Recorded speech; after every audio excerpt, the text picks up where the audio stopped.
ಎಲ್ಲರೂ ಹೇಗಿದ್ದೀರಾ? ಇವತ್ತಿನ ರೆಸಿಪಿ ಓವನ್ ಇಲ್ಲದೆ ಎಗ್ ಇಲ್ಲದೆ ಸೂಜಿ ಕೇಕ್ ಹೇಗೆ ಮಾಡೋದು ಅಂತ ನೋಡೋಣ. ಫಸ್ಟ್ ಒಂದು ಮಿಕ್ಸರ್ ಜಾರಿಗೆ 1 ಕಪ್ಪಷ್ಟು ಸೂಜಿ ಹಾಕಿ ಅರ್ಧ ಕಪ್ಪಷ್ಟು ಸಕ್ಕರೆ ಹಾಕಿ ಚೆನ್ನಾಗಿ ಗ್ರೈಂಡ್ ಮಾಡಿ ಅದನ್ನು ಒಂದು ಬೌಲಿಗೆ ಟ್ರಾನ್ಸ್ಫರ್ ಮಾಡಿ.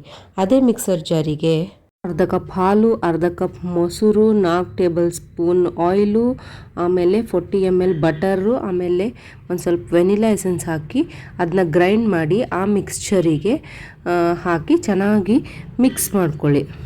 ಅದನ್ನು 15 ಮಿನಿಟ್ಸ್ ರೆಸ್ಟ್ ಮಾಡಲು ಬಿಡಿ. ಆಮೇಲೆ ಇನ್ನೊಂದು ಬಾಣಲೆಯಲ್ಲಿ ಕೆಳಗಡೆ ಒಂದು ಸ್ವಲ್ಪ ಉಪ್ಪು ಹಾಕಿ ಅದನ್ನು ಲಿಡ್ ಕ್ಲೋಸ್ ಮಾಡಿ ಒಂದು ಸ್ವಲ್ಪ ಹೀಟ್ ಆಗಲು ಬಿಡಿ. ಈ ಮಿಕ್ಸ್ಚರ್ ಒಂದು 15 ಮಿನಿಟ್ಸ್ ರೆಸ್ಟ್ ಆದಮೇಲೆ ಈ ಕನ್ಸಿಸ್ಟೆನ್ಸಿಯಲ್ಲಿ ಬರಬೇಕು.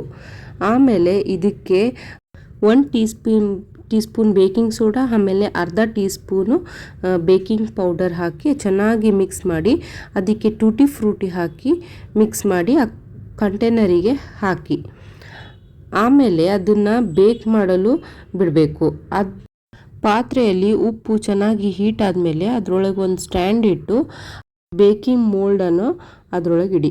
ಅದನ್ನು ಒಂದು 35 ಮಿನಿಟ್ಸು ಒಂದು ಮೀಡಿಯಮ್ ಫ್ಲೇಮಲ್ಲಿ ಹೀಟ್ ಮಾಡಿದರೆ ನಮ್ಮ ಸೂಜಿ ಕೇಕು ಚೆನ್ನಾಗಿ ರೆಡಿ ಆಗುತ್ತೆ. ನೀವೇ ನೋಡ್ಬೋದು ಓವನ್ ಇಲ್ಲದೆ ಎಗ್ ಇಲ್ಲದೆ ಎಷ್ಟು ಚೆನ್ನಾಗಿ ಸೂಜಿ ಕೇಕು ರೆಡಿ ಆಗುತ್ತೆ. ಈ ವಿಡಿಯೋ ಲೈಕ್ ಆದರೆ ಲೈಕ್ ಮಾಡಿ, ಶೇರ್ ಮಾಡಿ, ಸಬ್ಸ್ಕ್ರೈಬ್ ಮಾಡಿ ಹಾಗೂ ಕಮೆಂಟ್ ಮಾಡಿ.